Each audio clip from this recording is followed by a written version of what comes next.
Welcome back to Zantastic. I am Kathy Zant, and this is a podcast where we talk about what makes you fantastic. This episode is unlike any other. I do another podcast called Coach Factory where I talk about the coaching business. And one of my husband's mentors and friends, Jamie Smart, agreed to come on that with me. And we started chatting on WhatsApp, and he suggested recording a coaching session with me for my own podcast. And I was like, I'll bite. And so that's what this episode is. It is a very personal and vulnerable and very raw episode. I have not known what my niche is, what even my audience is for this podcast. Who am I speaking to? Who do I serve? It has been somewhat of a quandary. I've just done so much. I support web developers, I support site owners, I support people with their security. I work with coaches, I work with all sorts of people in the field of motivation. Who am I? I was having a bit of an identity crisis. So that was the issue I brought to Jamie. Who am I and how do I market myself? How do I communicate with an audience? The answer he gave me after exploring very, very personal, somewhat intimate details of who I am integrated me. I am all of those things, and that's okay. You don't have to pick a niche. You just have to really understand who you are at your core. So I hope this episode is not only interesting to you, but that you give me some grace as I am very vulnerable at it. It's hard for me to watch. As I watched it back and edited it, took out a little bit, I am not my usual confident, colorful self because I'm overthinking everything. So give me some grace, but I hope that this is interesting to you and that you get something for it. All of Jamie's contact information is in the show notes or the description box on YouTube. If you want to contact him for your own coaching session, you can easily do that. Thanks for being here. So, Kathy, it's great to be here with you. And the place I like to start these conversations is basically to ask some kind of flavor of the question, what do you want? Now, it can take a few different flavors. It can be like, what do you want? Or what would you love to have happen as a result of this conversation? Or even kind of, if there were a miracle tonight as you sleep and dream and you wake up tomorrow morning and everything's the way you want it to be, how would you know the miracle had happened? But the good thing is we'll start there, but then I'll probably loop back to it as we go through the conversation. So it's not like you have to get it right the first time. Yeah. It's more like it's the start of a process. So yeah, what would be a great outcome for this conversation? What would you love to have happen? What would you like to create, bring into being? Um, yeah, so my large long range goal is to get out of Texas. I don't know how Mark and my daughter got me back here, but I want to be back in the mountains. When we lived in Mount Shasta, I felt very much supported by nature, much more alive, but there was still this missing piece of what am I doing? Like what am I doing? I felt like I didn't really have my voice, but coming back to society, I feel like I found that in a lot of ways. And I've found that I am most alive when I am somehow empowering people. Mm. So if Well, I could get to the mountains and empower people, that would be my magic. so what I noticed is you said somehow empowering people, like almost yeah, I don't know what it was. What happened after you said somehow empowering people? Well, I think it's with Mark being a coach, one of the reasons why I I fell in love with him is because I saw him get people's stuff out of the way so that they could find that playful, childlike empowerment within themselves. And so I sort of lived vicariously through him for many years. And then, I started working in security and I found my passion sort of in a sideways way of teaching people security principles so that they weren't afraid to put their voice out so that they weren't scared of hackers, so that the internet wasn't this big scary place, so that they could feel empowered to publish online, to share themselves. So it's but the common thread through everything has always been empowerment. So I've kind of decided on that as like one of my core values of something Mhm. that makes me feel good. Sounds good to me. So, what has to happen for you to be empowering people from the mountains? Um I think I'm like so close. Doing the podcast is helping, especially having conversations with people. I feel like, bringing in people like you who have um, just such a unique view on the world, or even people who have a normal view and just say things in a unique way. Having these kinds of conversations, I feel like I'm like in my flow when these types of things happen. Um, I still want to be of service to people. I started, I kind of hung the shingle out of like, okay, I'm coaching. I got certified as doing NLP, which I watched Mark do for years. Got certified with motivation code because that's like the whole work thing. And so I'm like, and those two things actually do work together really well, because if I know somebody's motivated, and I can weave things together for them.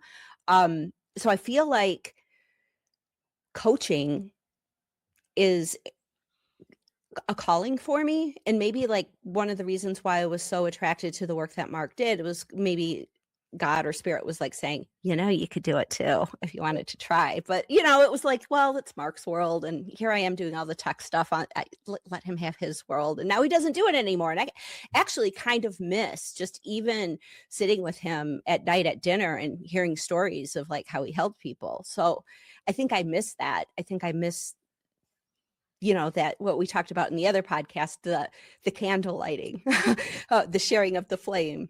So, how can I help? I don't, I'm still working on my confidence with that. Like, and I know we talked about like, well, just, you have to practice, you have to do it. Um, I'm, I'm not confident that I can do it. I'm What's not the if? confident. I'm not confident I could. Okay, I'll be very vulnerable. I'm not confident that I can do it, earn the money that I need in order to take care of the stroke patient and the teenager and this house, and get a move and do all of the things that I want to do. Is your idea that the way to do it would be to quit your job and just start and then start building a coaching practice? From this marketing standpoint of just putting a frame on myself and saying, here's what I'm doing now. There are a couple of things that occur to me in no particular order. One is my experience of growing a coaching practice takes a little bit of time. Yeah. And so that's the first thing. It takes a little bit of time. Second thing I've noticed is that a lot of people who successfully grow coaching businesses in transition from doing something else, they do it on the side at first. And Yeah. they don't necessarily do it with a lot of marketing. They do it with word of mouth and conversation and referral. And I'm not, by the way, suggesting you do something that is breaching your contract with the person who's or the company who's paying your bills. I think that Yeah. anything you do, if you're building something up on the side, you either want to do it in a way that is not in breach of your contract or by agreement with the company or whatever. So Yeah. there may be some practical things to navigate there. Yeah. And they're very supportive because of the whole coach factory thing, and they want to get motivation code into the hands of coaches. They're like, yeah, go talk to coaches, go So do the podcast for I'm confused because it sounds like they're very supportive. yeah. So But I still feel like I have to like be Kathy from Coach Factory or Motivation Code. Like I can't be Kathy the coach in my marketing so much.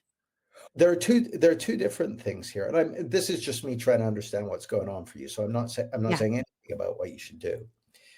But it seems to me that Kathy, who runs the Coaching Factory podcast and who promotes the motivation code and that sort of thing, for people to know that you are a coach, regardless of the commercial wrapper around that, probably a good thing. Does that, Yeah. like, probably good for the is probably good for the company who sponsors that stuff. Yeah. Does that make sense? Oh, totally. It's one of the reasons why I was like, well, I can't talk to coaches if I'm not one. I mean, I can talk to like how I supported Mark with the technical stuff and his marketing and the email list and all of that stuff because I did it. So I felt very confident. But talking about actual coaching, I was like, I haven't sat in that seat. So I'm going to try that. And so, Yeah. yeah, so it fits, but it's, yeah, I guess the like, who do I serve? Like, people ask, like, who do you serve? What do you help people with? And Who asks I, that? um,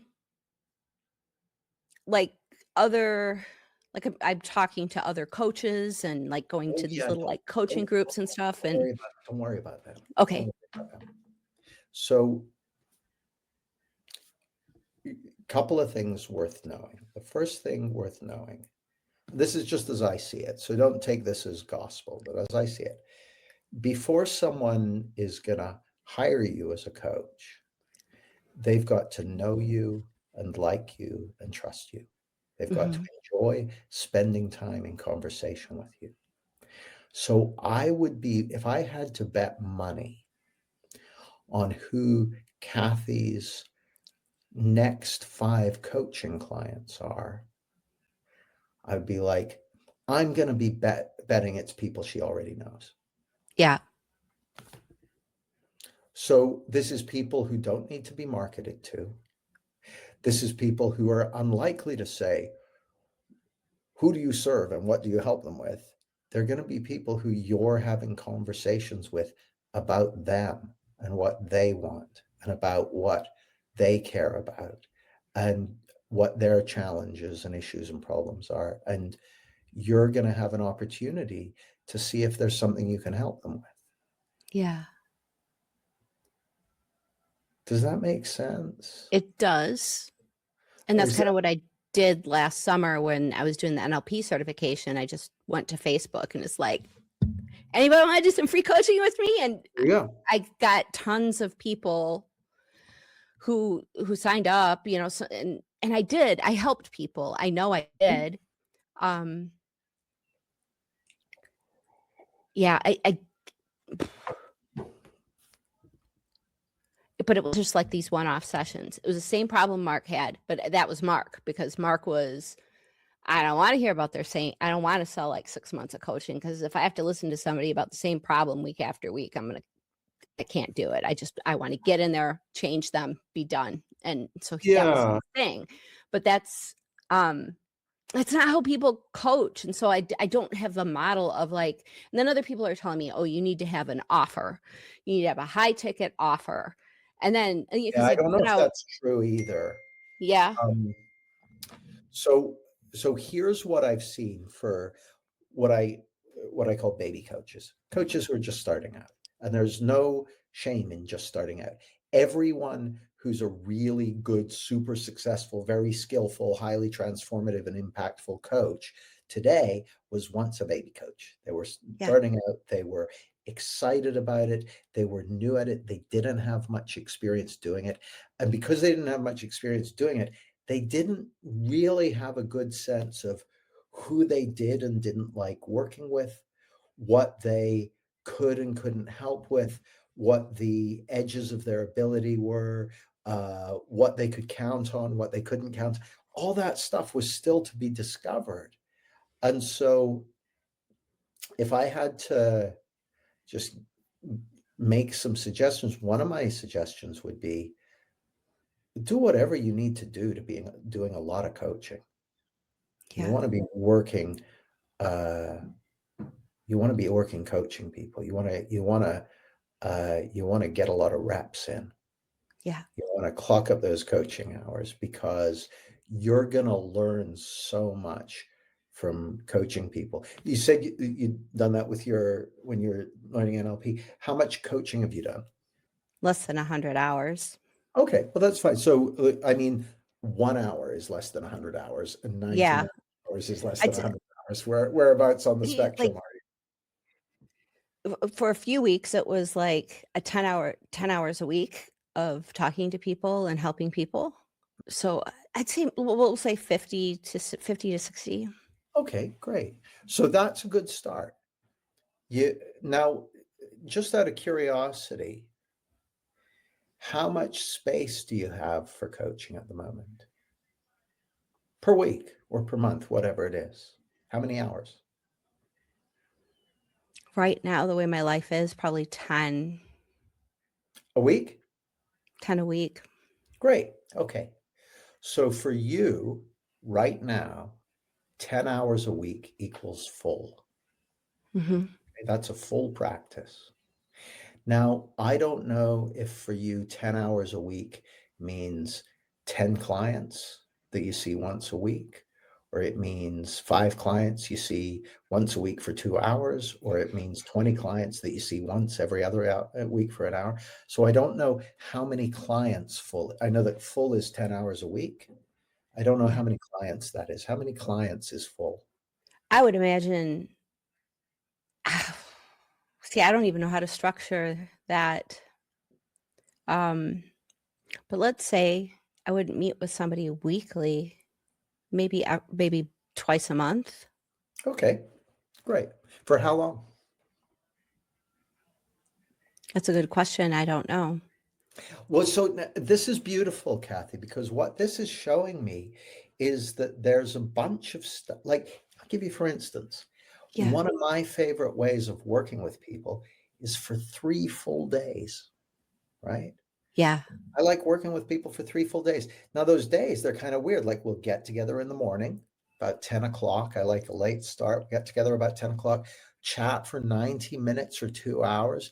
Then we pause for 45 minutes or an hour. Then we get back together for another hour.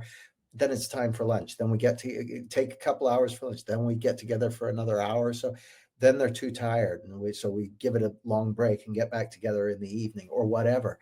But it's this very spaced out over working usually with CEOs, executives. Sometimes a more established coach will hire me to do one of those with them. But I love working like that. But I didn't know that when I first started out. I had to discover a bunch of stuff to discover how I want to work. I also found that I often found an hour not quite long enough. So I Yeah. went for longer sessions. But then I also found that if I was just doing sessions with people every week, it kind of got a bit routine. It wasn't quite right. So I said, you know what, we'll do some big chunks of stuff and then space it out more. But you can send me a message and we'll just jump on the phone if you need a quick bit of input on something. But that took time to find out. You I don't think you can, like, a lot of, funnily enough, a lot of times when you listen to marketers telling you how coaches should grow their practice, they tell you how a marketer would build a practice, right? They don't know how coaches build a practice. And the fact of the matter is that as a coach, you've got an experimental journey to go on to Mhm. discover what works for you and what works for your clients, what you enjoy, what you don't enjoy, what they don't enjoy, what Yeah. is too much, what is not enough. That's all stuff for you to discover, right? You can't Well, figure it out in advance because you there's no one else in the world like you. There's no one else in the world exactly like you, and there's no one else in the world who has your unique gifts to bring. So I'm not saying that there aren't things you can learn from people. There are all kinds of great things you can learn, but no one can tell you what the right way for you to do it is. You need to yeah. discover. Yeah. Yeah. That I'm looking for all of the shoulds because I don't know. So that makes me want to grab onto the certainty of a should rather than being curious.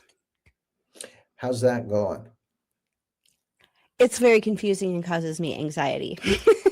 Yeah, so what if you were to just, like, The thing I loved that you said about when you were doing your NLP training, you said, "Hey, who wants free sessions or whatever." Well, that's a spirit of playfulness and experiment and curiosity and exploration.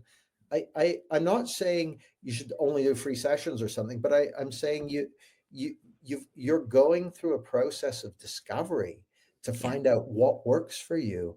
And Yeah. I mean, I don't even know. Like, if you were to come up with your signature offer and all that sort of stuff, you don't even know what you like doing. Yeah. You're a baby coach. You got to you're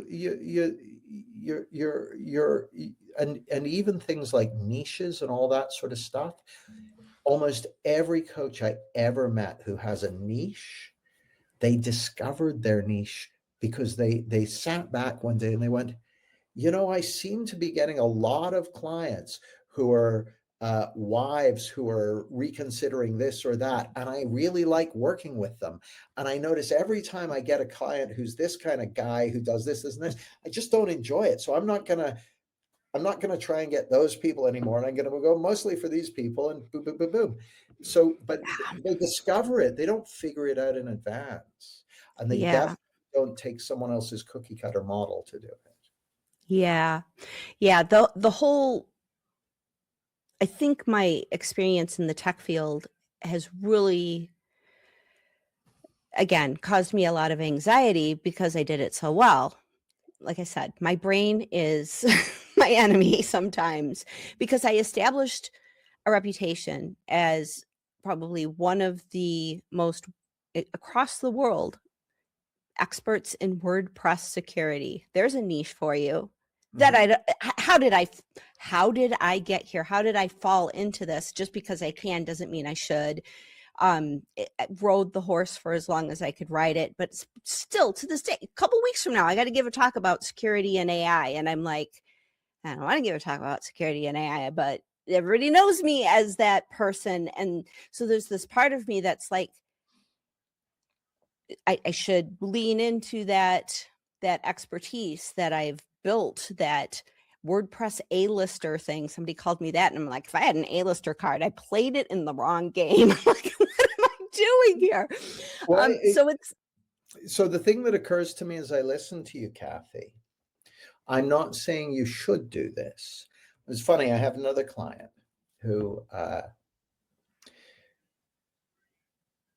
he was a tech guy working in tech and passionate about coaching and the kind of coaching that I do. So he's principles-based coaching, yeah, but also was very interested in AI and was doing stuff with that. And he found that people were interested in what he was saying about AI, but he was like, "Oh, but I really want to do coaching and training, but there's this AI stuff and that sort of thing." And I said, there's something to be said for going where the energy is. So now he's doing coaching and training for companies around AI adoption. So he's doing the coaching, but he's yeah, got he's got this area where people have his expertise aware. So for all I know, like, I don't know if this is the case, but for all I know, I would imagine that in the domain of AI, the Venn diagram of AI security and WordPress, there are loads of people who are pulling their hair out because they don't know what to do about navigating the journey that we're going through as a civilization with AI and what that's doing. And they may need coaching. And yeah, they see you as someone who is highly credible and authoritative in that domain. And so it may very well be that your first most valuable next coaching clients are people who already hold you in high esteem because of your knowledge in that space. yeah. You know, Mark and I did this project years ago on wealth generation and everything, and so I kind of refactored it last year and put it up as a course. All these WordPress people who know me about security are buying it, and I'm like, well, thanks. I guess I, I'm like, but I think you're right. It's like you establish your reputation in one genre or one niche, but you're not that niche. I am not. security. I am this fully multidimensional entity that I can't help but bring all of that to this tiny little niche, even though it is not necessarily what I want to talk about all the time. Once I do that, then I add my own personal flavor to that. That is all of me. And that is when I just need to give myself freedom to do that, I think. And what would happen if you did that? It takes away all the anxiety of the should. Oh, better not do that then. Huh. Why would I want to make it fun? Why would I want to do that? Why would I want to bring jokes and playfulness and curiosity and all of the things that I am to just security? That's how I did it. That I just stood on stages and told people not to be afraid of hackers because this is what they're doing and this is how to protect yourself. And then all of a sudden here I am, So it's I think I just need to make peace with that rather than feeling like that locked me into something. It didn't. What has to happen for you to make peace with that right now?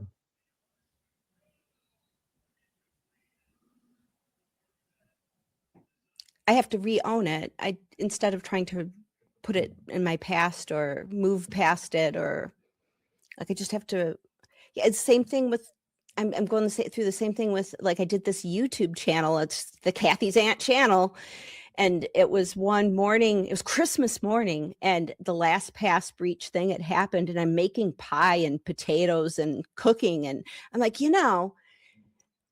nobody's writing about this. Nobody's doing anything about this. And I know what happened with this. And it's like some people posted on Reddit about it. And I just like researched it while the pie was cooking. I made a video and it just went crazy. It went because nobody else was talking about it. It was Christmas. Nobody wants to talk about security on Christmas. And so I just did a quick video and But put it out. I guess they want to watch videos about it though. Well, they want to know that their vaults were exposed and Sure. that all of their passwords are in the hands of hackers, right? They want to know that. Right. So I just did this on a whim, Here's but now I have. Yeah, here's the thing, Kathy. I think you may be overlooking something really, really crucial. The reason you did that is because you saw that that people needed to know something. They need Yeah. you felt moved or inspired to serve them.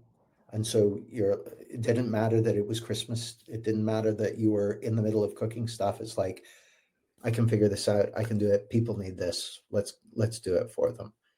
That speaks to me of something that's far more fundamental than any particular market sector or any particular niche or anything like that. You are able to identify something that people didn't even know they need and then put it out into the world. I'm good at that. I'm good at being early to things. I've identified that. But I've been thinking like that channel's like the niche of tech. And I'm like, I haven't posted anything because it's like, well, I want to do Okay. this. And so then I do the Zantastic, and it's my podcast, and it's fun, and it's about what makes you fantastic and all of this stuff. And but it's like the Kathy Zant, or like, and I confuse myself because of niches and what I should be doing and what the algorithms want. And I know all of this stuff, but yeah, no, I'm not owning that part of myself that gets early. So what happens if you own that right now? Oh, um, it could get scary. Okay. Yeah, there's tons of things that I know are coming that that I've known and I've seen. Mark talked me out of buying Bitcoin at $350. And I was like, come on. come on, dude, like this is gonna, yeah, this is gonna be something. So, The internet, so I started on the internet in the 90s, like teaching myself HTML because I knew it was going to be something. So I'm early to news. I'm very, very early to things. And I don't use that enough in alignment with my voice. what would happen if you did? Oh my gosh, change my life, probably change a lot of things. What were you going to say? I was going to say change the world. Yeah, I thought you were. So here's the thing.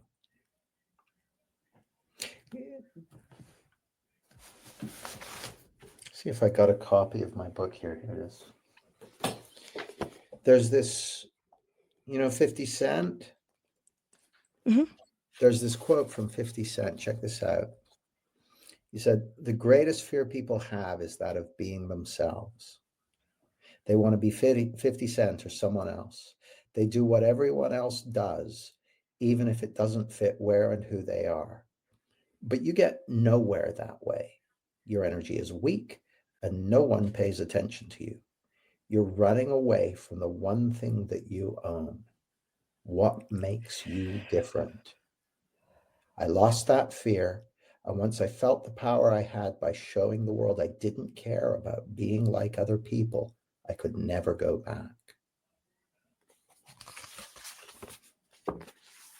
I felt that in my body. Mm.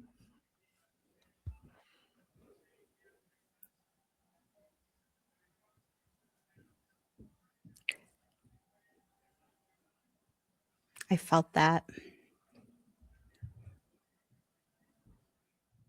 All right. Well, that if I do that, I know it's going to I'm going to hit some walls of fear of ways that I've protected. I mean, sometimes you see things super early and people don't want to hear it. Hmm. That has been a problem for me.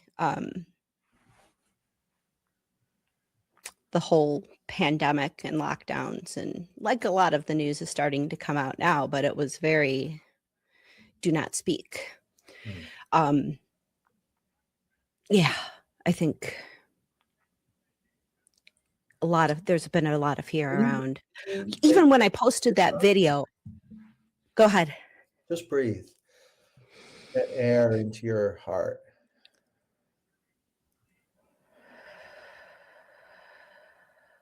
And yeah, you tell me what you were going to tell me. I was sick to my stomach while I was posting that video.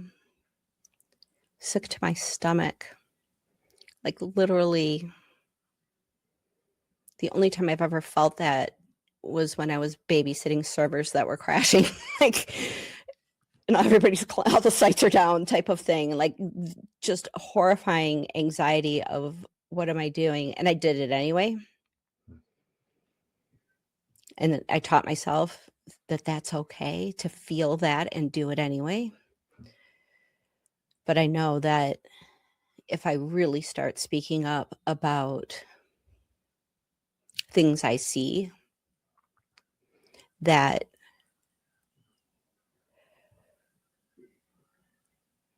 I bump into something, What do you bump into? things that don't want to be seen. And I mean, is that in a way that threatens your personal safety or is just uncomfortable? Could threaten my personal safety.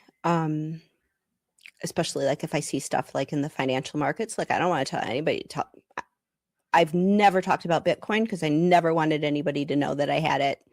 Uncle Bitcoin took a vacation when Mark had a stroke because I had to sell a bunch of it. So now I can talk about it, but I was not going to talk about, I didn't want to be a target. So, Well, that seems uh, prudent. That seems prudent to me. yeah, $5 wrench attacks are real. yeah, So that seems prudent. And so I would imagine that speaking to you as someone who's early, you will be discerning and that you need okay. to be discerning about what to share and what not to share. But that's okay. You can be discerning. Yeah. Oh, yeah. but I feel more. My word for the year that I chose was fearless. Last year was magic and flow. Mm. This year's fearless because I feel like I've got my magic and flow. It's a good word. Well, you told me that the true self is completely safe at all times. So I'm That's gonna true. That's I'm gonna true. own that. Yeah, that is true. Uh, the way a man who's been hugely influential in my life, a guy called Sydney Banks, put it, he said, there's nothing outside you that can hurt you. And there's nothing outside you that can help you because there is no outside.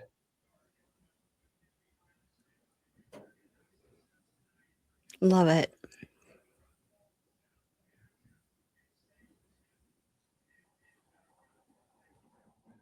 Well, I mean, obviously the physical self is made of tissue and bone and stuff, and so don't run with scissors and uh, all that stuff. But yeah, Yeah, your true self can't be harmed or injured or right. damaged in any way. Yeah. Well, I'm a warrior. I have a teenager who drives now, so I'm learning how to do prayers of protection with a Yeah, teenager. I know you can sometimes feel worried and not know what's going to happen, but you have a source of wisdom and intelligence and resilience within you, and so do all the people you love. So you can relax. Thank you. I'm better than I was. I was a mess last year. So, Well, that was probably necessary at the time. well, yeah. Yeah. I'm better Probably, now. probably called for. Yeah. The boy was easy. He was he so easy that I was like, "Oh yeah, we could have another kid, no problem." Oh my god, the teenage girl. I'm sorry, mom, for all the things that I've ever done in my life as a teenage girl. Because oh wow, it's a little different. But yeah, she's got a good head on her shoulders, so I'm learning. She's teaching me to trust. So That's good. yeah. So let's just take a step back for a second. Mhm. What are you noticing so far in this conversation, Kathy?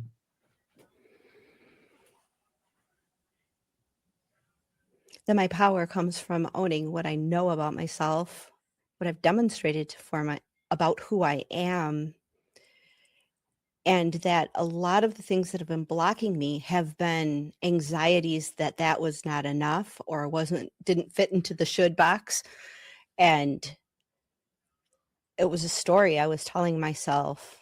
But that 50 Cent quote was really good because it's like leaning into what I know about who I am and what I have demonstrated to myself, what spirit has demonstrated to me of who I am. Following those intuitive nudges of seeing something and stop trying to make it into what it's supposed to be or what it should be or this models, frameworks, all of this stuff that stop researching it and just be. Something occur. I love what you just said. Something occurs to me that's never been more relevant, and it's this: that as our communication channels get deluged with AI generated uh, slop of one form or another, human beings who have evolved over millions of years to be able to sense authenticity are going to connect with people who they can tell are real. Yeah. And so there's a way in which that how I think about it is that you have unique gifts that have been placed in your heart to bring to the world. And the the thing you said about that video you made on Christmas, it's a great example. Like that's an expression of one of your gifts is being early, and that's an expression of that gift. And so there's a thing that radio signalers use called um, when they're evaluating a signal, they talk about uh, the clarity of the signal, how clear it is, and how strong it is, right? So, and they mark it on a scale of 1 to 5. So when a signal is clear and strong, then it's 5 by 5, loud and clear. And so that video you released on Christmas Day was loud and clear Yeah. because it was authentic. It wasn't just because of the information you shared, though that will have been part of it. It was where you were coming from as you did it and Yeah. what motivated you to do it and all of that. And your unique signal is the thing that's going to cut through all the noise. And all the people who are looking around for what's the right way to do it and what am I supposed to, what are all this, that'll just end up sounding like everyone else. Right. Right. Now, that doesn't override the stuff we were talking about practice, getting the reps in. That's important. Well, not coaching, but also getting the reps in about content that I create Sure. and seeing something and speaking and not holding it back for all of the dumb reasons I tell myself. Those things have to go hand. Everything that I'm doing, like with the podcast, it's showing me this is also for coaching. Like every time I'm like, oh, I don't know, Mark had these issues with this, and do I really want to do? It's like it's almost like this like little whisper of like, yeah, this works for coaching too. It's like it's someone told me, or maybe I had an insight in a conversation about how content and coaching are very similar because it's a service to many versus an experience of a one-on-one Yeah. response. Like you're seeing something in the news and making content to help somebody understand it and apply it is similar to coaching, but just sort of at scale. It's just not personalized, right? So they're very similar types of, at least in terms of the underlying core motivation of the reason why I would do it, because I want people to be informed, empowered to live their life to the fullest. So it's all very similar, It at least for makes sense me. to me. It makes sense to me, Kathy. And more importantly, it makes sense to you. Yeah. That's what matters. It's becoming a core value of, and yeah, the whispers are leading me there. So, but you solved my anxiety about my tech channel. Like, okay, I made peace with that. Because it's just been sitting there. I'm like, I lost a couple more followers over there. What am I going to post? It seems to me that a couple of things seem evident to me. One is that the people who you work with as coaching clients are going to be people who know you and like you and trust you in some domain, either through personal connection or through listening to content that you create from the heart and that gives, because they'll connect with you. Like there's nothing like listening to someone to connect you, to give you a feeling of connection to them. So I don't think you don't need to overthink it. Like if you express yourself and uh, uh, give people the opportunity to get to know you and let them know that there's stuff you can help them with, the rest will take care of itself. Again, I'm not saying there isn't anything to learn. There are things to learn about enrollment and all that sort of stuff. But for starters, if you've got space in your practice for 10 hours a week of coaching, figure out what that looks like Yeah. and start experimenting. There's value in having a full practice. And the thing I've noticed over the years is it's a lot easier to raise the prices on a full practice than it is to charge high prices on an empty practice. Makes sense. So is that a good Okay. place to pause, Kathy? Yeah, it is. It's really good. I got a lot more out of this than I even expected. So, Well, that's good to hear. Do you have some time now to just kind of uh, maybe even if it's just for 15, 20 minutes or so to just let things settle, like just not to jump into anything else for a little while, yeah. just to be. Apparently that's what after our last conversation, I was like, I gotta go for a walk. I Yeah, can't well, think about it. So I've got that, dogs. They're gonna take me for a walk, and yeah, I'm gonna sit with this. So yeah, that could be good. Just to and not even talk about it or anything like that. Just allow yourself to be with uh, what you've experienced. yeah, yeah, this really brought me back to an important part of myself. It integrated Now, things that felt separate. it's funny you say that. The word integration, when we were talking about not leaving it behind you or that sort of thing, that was exactly the word I was thinking of. So yeah, that's interesting. Lovely to see you. We can figure out next steps and everything via WhatsApp. But Okay, yeah, you take care. beautiful. Much Thank love. you. What a gift. Bye. Speak soon.